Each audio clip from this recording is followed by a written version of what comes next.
अस्सलाम वालेकुम dear students, hope you are well. आज हम chapter 5 exercise 5.2 question number 1 to 6 solve करने जा रहे हैं। स्टूडेंट, इन क्वेश्चन की इंस्ट्रक्शन में है फैक्टराइज। फैक्टराइज मीन तज्ज़ी करना। तो हमने इन क्वेश्चन में फैक्टराइज करना है। तो question 1 is x square plus x. तो देखिए, क्वेश्चन जब हम फैक्टराइज करते हैं तो हमारी प्रायोरिटीज ये होनी चाहिए कि हमने ये देखना है कि इस क्वेश्चन में कोई वैल्यू आपस में कॉमन तो नहीं है, यानी कि दोनों वैल्यू के दरमियान जो फर्स्ट टर्म है सेकंड टर्म है दोनों में कोई चीज़ मुश्तरका तो नहीं है। हमने उसको बाहर निकाल लेना है और फिर फर्दर देखेंगे अगर कोई फार्मूला लगता है तो ठीक, नहीं तो वही हमारा आंसर होगा। तो x square plus x, solution लिखने के बाद 1 अगेन टाइम हम क्वेश्चन लिख लेते हैं। X square plus x equal का इस्तेमाल करेंगे। अब देखें यहाँ पे एक्स स्क्वायर था और प्लस एक्स है, तो एक एक्स और एक एक्स दोनों तरफ से हम कॉमन ले लेते हैं, दोनों तरफ से हम बाहर निकाल लेते हैं। तो यहाँ एक एक्स हमने इस तरफ से बाहर ले लिया तो रिमेनिंग कितने एक्स बचे? 1। तो 1 हम एक्स काउंट करें तो एक्स और एक्स बन जाएगा एक्स स्क्वायर। इसी तरह प्लस का प्लस। अब दूसरी साइड से जो सेकंड टर्म थी हमने उसमें से एक्स को बाहर कॉमन ले लिया था तो रिमेनिंग वैल्यू हमें जो मिली थी वो 1 थी। तो ये देखिए एक्स 1 ज़ा x.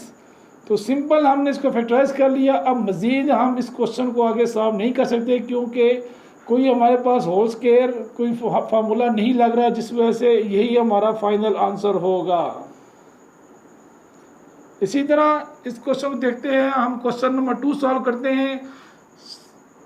X cube plus x square, solution लिखने के बाद 1 अगेन टाइम हम लिख लेते हैं क्वेश्चन। दोबारा क्वेश्चन लिखने का जो मकसद है वो एक तरीका है जिसके मुताबिक कि हम हल करने के बाद हम दोबारा क्वेश्चन लिख रहे हैं और अब हम उसे सॉल्व करने लगे हैं। तो इक्वल का इस्तेमाल आपने हर सूट में करना है, यानी कि हम इस चीज़ को फॉलो कर रहे हैं। अब देखें अगले स्टेप में हमें देखा कि एक्स क्यूब है प्लस एक्स स्क्वायर है, तो हम यहाँ से कॉमन क्या ले सकते हैं, यानी कि इस तरफ से यहाँ पे 2 छोटी वैल्यू है तो यहाँ 3 है तो हम 2 कॉमन ले सकते हैं, यानी कि X square we can take common. तो देखिए अब यहाँ से 2x हमने यानी कि x का हमने कॉमन ले लिया है तो रिमेनिंग वैल्यू क्या बची? Only x। चूँकि देखें 2 और 1 3 बन जाएगा, प्लस का प्लस। अब सेकंड टर्म में से ऑलरेडी हमने एक्स स्क्वायर को बाहर निकाल लिया था, दोनों तरफ से एक्स स्क्वायर को बाहर निकालते हैं। तो चूँकि सेकंड टर्म से एक्स स्क्वायर को बाहर निकाल लिया था तो रिमेनिंग वैल्यू यहाँ बची थी हमें 1। एक्स स्क्वायर 1 ज़ा एक्स स्क्वायर। तो देखिए एक्स स्क्वायर के साथ 1 को मल्टीप्लाई करते हैं तो एक्स का क्यूब बन जाता है।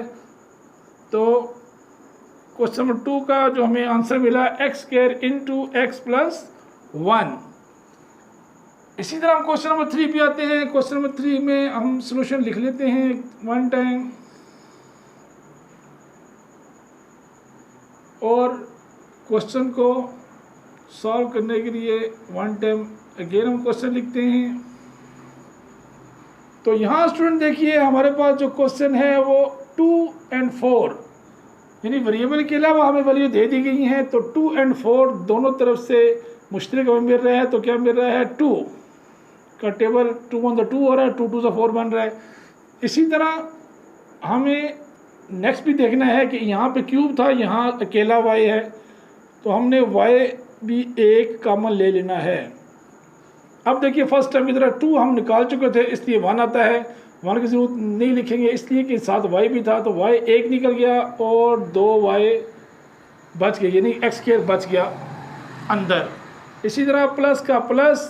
अब 2 हमने सेकंड टर्म पे जब डाला नज़र तो 2 2 ज़ा 4 बन रहा है। तो ये देखें 2 2 ज़ा 4, y ऑलरेडी हम कॉमन ले चुके थे इसलिए क्वेश्चन नंबर 3 का आंसर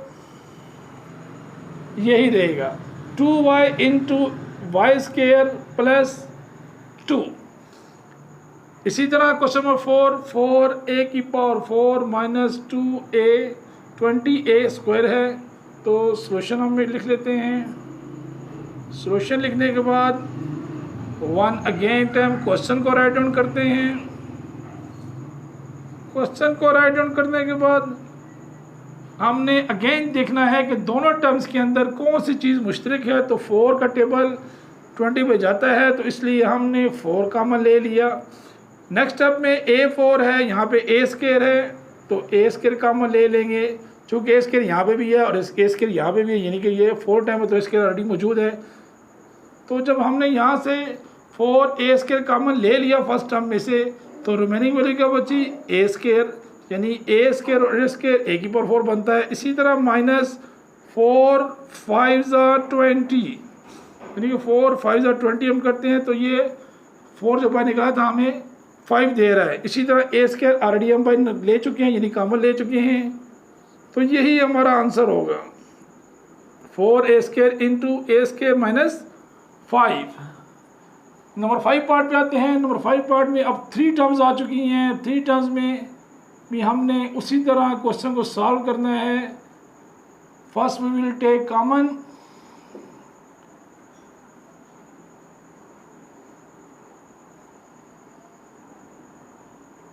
तो क्वेश्चन दोबारा लिखते हुए इस चीज़ का आप ख्याल रखना है कि क्वेश्चन लिखने में कोई गलती नहीं होनी चाहिए। ये रही है जहाँ प्लस है माइनस है सेम वैल्यू आनी चाहिए। तो हम थोड़ा क्वेश्चन को सेपरेट भी कर देते हैं ताकि आपको समझने में आसानी रहे। तो ये देखिए,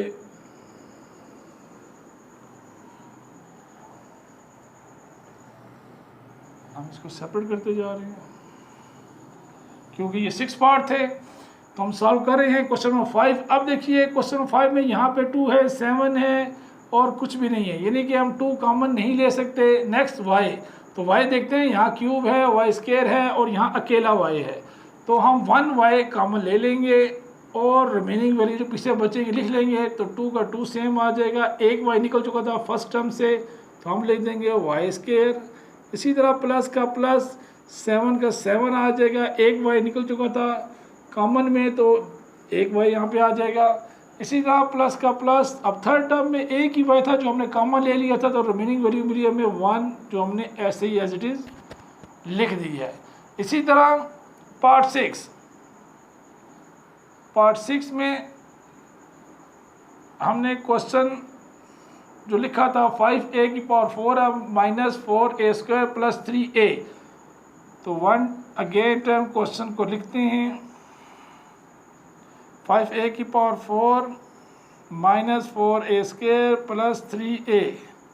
तो 5a की पावर 4 को इंग्लिश में अगर आप कहना चाह रहे हैं तो 5a रेज़ टू 4 से कहते हैं। तो अब हम क्वेश्चन को सॉल्व करते हैं, तो देखते हैं कि 5 4 3 यानी कि कॉमन नहीं आ सकता।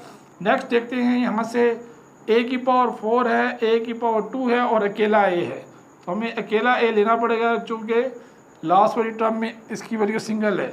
तो एक a था इसलिए हमने एक बार निकाल लिया। अब फर्स्ट टर्म में 5 तो सेम रहेगा, अब चूँकि एक a हम बाहर निकाल चुके हैं, तो रिमेनिंग वैल्यू मिलेगी a की पावर 3 -4 भी सेम रहेगा, और एक a सेकेंड टर्म से हम निकाल चुके हैं बाहर, कॉमन ले चुके हैं, तो 4a आ जाएगा। इसी तरह प्लस का प्लस, 3 कॉमन हमने लिया था, बाहर अंदर ही रहेगा ये, और a चूँकि कॉमन हम ले चुके थे इसलिए यहाँ पे a ख़त्म हो जाएगा, और यहाँ पे हमें जो आंसर मिल रहा है कुछ इस तरह से। स्टूडेंट, जो क्वेश्चन नंबर 6 है इसका जो आंसर हमने निकाला है, ये आंसर, तो इसमें अगर हम थोड़ा देखें तो जो बुक के लास्ट पे जो आंसर दिया गया है वो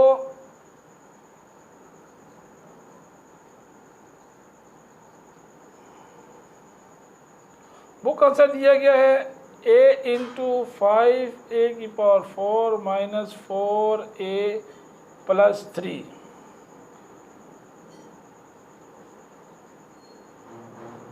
रॉन्ग आंसर है जी। क्वेश्चन नंबर 6 का जो आंसर है वो रॉन्ग आंसर है, इसलिए कि हमने जब a कॉमन ले लिया था तो a की पावर 4 में से जब a हम बाहर निकाल लेते हैं तो अंदर a का क्यूब हमें मिल रहा है। तो यहाँ पे जो क्वेश्चन था बुक का आंसर में वो उन्होंने 5a की पावर 4 ही लिखा हुआ है, इसको क्लरिकल मिस्टेक कहते हैं। तो इसलिए जो हमारा एक्चुअल आंसर होगा वो a into 5a cube -4a+3 ये हमारा फाइनल आंसर है, जबकि ये जो बुक का आंसर है नंबर 6 में ये गलती थी, इसलिए ये रॉन्ग तस्वर किया जाएगा। तो स्टूडेंट मैं उम्मीद करता हूँ ये क्वेश्चन 1 to 6 जो फैक्टराइज के क्वेश्चन थे आपने आसानी से समझ लिए होंगे। और इसके बावजूद अगर आप समझते हैं कि इसमें कोई क्यूरीज आ रही हैं तो आप मुझसे रब्ता कर सकते हैं। Thank you very much.